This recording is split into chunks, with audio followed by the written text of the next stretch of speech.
Assalamualaikum warahmatullahi wabarakatuh. Kami daripada kumpulan Zahatul Bilara akan membentangkan mengenai menyelami kesenian Malaysia. Terdapat 4 isi kandungan di dalam buku ini, iaitu tarian, muzik, kraf tangan dan alat muzik. Menurut Kamus Dewan edisi ketiga yang diterbitkan pada 1996, seni didefinisikan sebagai karya yang dicipta dengan bakat atau kecekapan hasil daripada sesuatu ciptaan, seperti sajak. Selain itu, kesenian pula bermaksud perihal seni yang berkaitan seni dan keindahan. Contoh kesenian yang terdapat di Malaysia iaitu tarian, muzik, kraf tangan dan alat muzik. Tarian dapat didefinisikan sebagai satu gerakan badan, kaki dan tangan mengikut rentak yang dimainkan. Tarian yang dipersembahkan dari setiap kaum mempunyai asas usul dan tujuan yang tersendiri. Kraf tangan ialah kerja penghasilan peralatan berguna atau hiasan dengan menggunakan tangan sepenuhnya atau perkakas ringkas sahaja. Hasil kraf tangan ini membawa kepentingan kebudayaan dan keagamaan bagi sesuatu kaum atau agama masing-masing. Seni muzik merupakan satu daripada cabang seni tradisional. Muzik diterima sebagai bunyi atau sesuatu yang sedap didengar dan dihasilkan secara sengaja oleh seseorang atau kumpulan. Sejak muzik diperkenalkan kepada masyarakat Melayu, banyak alat muzik yang dicipta dari semasa ke semasa. Baiklah, untuk tarian, terdapat 3 tarian yang sangat popular di Malaysia, iaitu tarian zapin, tarian naga dan tarian katak. Tarian zapin merupakan salah satu tarian popular di negeri Johor yang selalu dimainkan oleh kaum Melayu. Asal-usul perkataan zapin ialah al-zafan yang bermaksud gerak kaki. Mengikut sejarah, tarian zapin ini dahulunya dijadikan sebagai tarian hiburan di istana yang dibawa dari Hadramaut dan Yaman Selatan. Tarian ini dibawa oleh pedagang Arab pada abad ke-13 yang bertujuan untuk sebagai amalan zikir atau menyebarkan pengetahuan mengenai sejarah tamadun Islam. Namun, hingga kini, zapin ini dipersembahkan di majlis formal dan tidak formal. Contohnya majlis perkahwinan, perasmian dan sebagainya.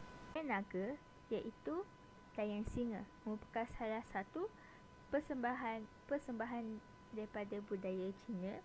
Ia sering dilakukan asalnya di musim perayaan atau musim perkahwinan. Masyarakat Cina mempercayai bahawa naga ialah sejenis hidupan yang menguntungkan dan boleh menghilangkan nasib buruk serta mencegah jinniyah.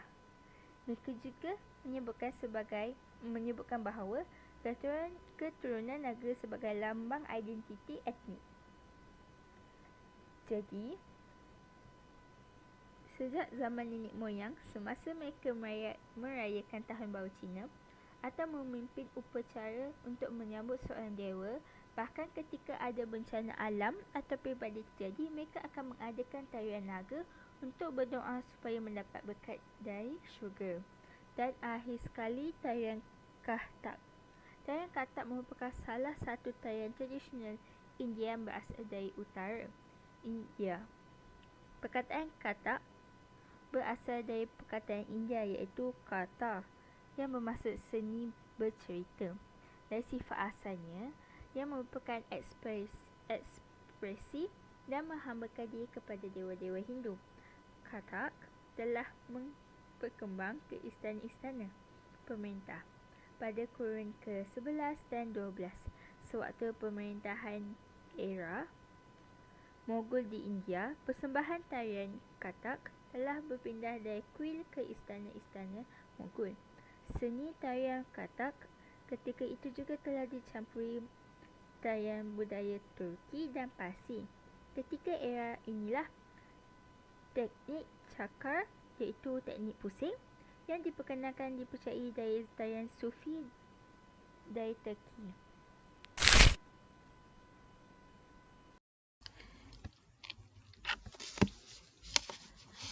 Assalamualaikum warahmatullahi wabarakatuh. Saya Nur Maisarah binti Abdul Aziz, 012 022 100 155 akan membentangkan tentang salah satu kesenian yang terdapat di Malaysia iaitu muzik. Dan salah satu daripadanya adalah gamelan. Gamelan diperkenalkan ketika zaman pemerintahan Sultan Ahmad Muazzam Shah pada tahun 1915. Gamelan juga bukan sahaja terkenal di Malaysia, malah juga ia terkenal di Indonesia, Brunei dan Singapura. Ada yang mengatakan, asal-usul gamelan yang sebenarnya adalah dari Kepulauan Jawa. Yang menariknya, perkataan gamelan itu sendiri dikatakan berasal dari bahasa Jawa iaitu gamil yang bermaksud memukul ataupun tukul dan ia bersinonim dengan permainan muzik gamelan itu sendiri. Namun, seni persembahan itu juga telah dimelayukan selepas ia dikatakan telah dibawa masuk oleh Kesultanan Pahang pada kurun ke-18. Selepas mereka telah menjalinkan hubungan perkahwinan dan sebagainya bersama dengan Kesultanan Riau Lingga, dari situlah muzik gamelan Melayu mula dimainkan di Istana Pahang. Ia telah dikembangkan ke negeri Terengganu selepas kedua-dua keluarga diraja itu menjalinkan hubungan bersama. Pada ketika itu juga, Joget Pahang telah mula menggunakan muzik gamelan Melayu sebagai alunan muzik utama ketika persembahan dijalankan. Terdapat beberapa jenis gamelan yang terkenal iaitu gamelan Jawa, gamelan Bali, gamelan Sunda, gamelan Bayuwangi dan gamelan Kromo. Seterusnya adalah tarian dondang sayang. Tarian dondang sayang adalah muzik dan nyanyian tradisional Melayu yang terkenal di negeri Melaka. Dondang sayang adalah seni berbahasa berasaskan nyanyian pantun dan muzik yang popular di Melaka. Dondang bermaksud menghiburkan hati atau sama erti dengan dindang dan sayang bermaksud kasih. Gabungan perkataan dondang sayang bermaksud lagu kasih atau nyanyian kasih. Dendang berkasih selalu dinyanyikan di dalam lagu ini. Ia berbentuk usik mengusik, berjenaka, puji memuji dan lain-lain. Tarian dondang sayang ini direka cipta khas untuk menggambarkan perasaan kasih dan sayang antara lelaki dan perempuan dan dikoreografkan dalam bentuk tarian yang mengusik jiwa. Gurau senda antara pasangan adalah kebahagiaan yang dijamalkan dalam tarian ini. Tarian ini ditarikan berpasangan-pasangan sebagai lambang kasih sayang. Kraf tangan di Malaysia adalah pelbagai, antaranya anyaman, tenunan dan batik. Anyaman merupakan kraf tangan yang dihasilkan daripada rotan, buluh, daun mengkuang dan daun nipah. Definisi anyaman adalah proses menghilangkan bahan dari sumber tumbuhan untuk dijadikan barangan tahan lasak, dan anyaman boleh dibentuk sebagai dulang, tikar, topi untuk mengurangkan kepanasan ketika bercucuk tanam dan bako yang boleh menampung berat buah-buahan. Seterusnya tenunan. Tenunan adalah warisan istimewa dalam kebudayaan Nusantara. Faktor yang menyebabkan seni tenunan tersebar dilihat dari sudut geografi. Nusantara dijadikan tumpuan pedagang dari tanah Arab, India dan China atas kedudukan persinggahan kapal strategik seperti Selat Melaka yang melindungi mereka dari angin monsun. Antara barangan didagang ialah kain tenunan dari benang. Oleh sebab itu, Nusantara banyak pengaruh dalam perkembangan seni ini. Seni ini diusahakan di negeri pantai timur seperti Kelantan, Terengganu dan Pahang. Kain tenun seperti songket dan sutera digunakan sebagai kain membuat baju tradisional kaum Melayu. Seterusnya, batik berasal dari perkataan amba yang bermaksud menulis dan nitik yang bermaksud membuat titik. Gabungan kedua-dua perkataan ini terhasilnya batik. Hasil kerja tangan tekstil ini perlu guna lilin sebagai bahan untuk membuat corak bagi memisahkan warna yang dicelup atau disapukan ke atas fabrik yang daripada kapas atau sutera. Lilin itu kemudian dicairkan bagi mendedahkan corak cantik batik itu. Dalam Inggerisnya adalah wax resist drying. Seterusnya saya akan membentangkan tentang alat muzik yang terdapat di Malaysia iaitu gong. Gong merupakan salah satu alat muzik tradisional negeri Sabah. Gong juga dikenali dengan nama tagong dan merupakan alat tradisional yang sangat popular di kalangan masyarakat kerajaan dusun di Sabah. Walaupun gong ini popular di kalangan etnik Kadazan Dusun, namun gong ini juga digunakan oleh etnik-etnik yang lain di seluruh Sabah.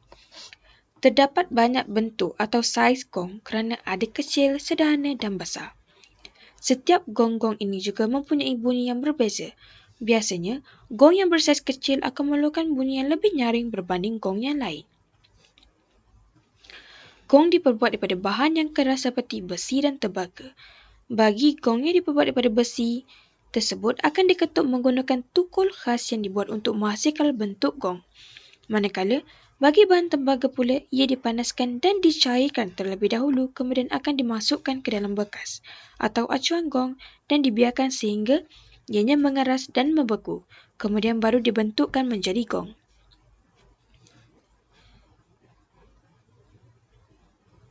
Bagi suku kaum Bajau dan Kadazan Dusun, alat muzik ini selalunya akan dimainkan ketika majlis perkahwinan dan ia dimainkan bersama dengan muzik tradisional yang lain bagi memeriahkan lagi majlis tersebut sambil diiringi dengan tarian tradisional sekali.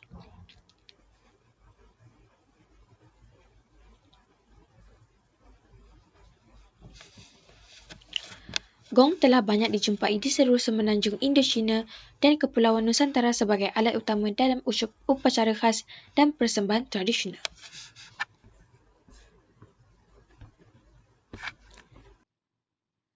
Seterusnya yangqin. Yangqin atau lebih dikenali sebagai dulcimer adalah sejenis instrumen pukulan yang pada asalnya lebih digunakan oleh penduduk Guangdong dan kemudian perkembangan pengaruh ke seluruh masyarakat China. Yangqin boleh digunakan dalam permainan solo, paduan suara atau opera. Ia penting dalam permainan alat-alat muzik orkestra instrumen China kerana ia memberikan bunyi yang lantang dan jelas untuk mengikat harmoni antara alunan muzik instrumen China yang lain seperti gusheng. Yangqin diperbuat daripada sumber kayu. Yangqin ini merupakan peti berbunyi bersama dan bentuknya seperti kupu-kupu. Malah ada orang menyebutnya sebagai hucidin. Cara untuk memain alat muzik ini adalah meletakkannya di atas rangka kayu. Pemain alat muzik mengambil sebuah palu buluh kecil, memukul tali yangqin bagi mengeluarkan irama yang menarik perhatian pendengar. Seterusnya, alat muzik dolak. Dolak ataupun dolaki ialah sebuah alat muzik klasikal India Utara, iaitu Hindustan, dan merupakan sejenis alat gendang dua muka berbentuk tong yang dikategorikan sebagai alat membranofon. Ia dimainkan menggunakan tangan dan mudah dipukul oleh pemainnya. Bunyi yang dihasilkan oleh dolak berasal daripada hasil pukulan tangan ke atas permukaan yang diperbuat daripada kulit haiwan. Dolak biasanya digunakan dalam penghasilan rentak untuk lagu-lagu filem dan sebagainya. Permukaan lebih kecil di sebelah kanan iaitu muka cerbif ditutupi dengan kulit kambing.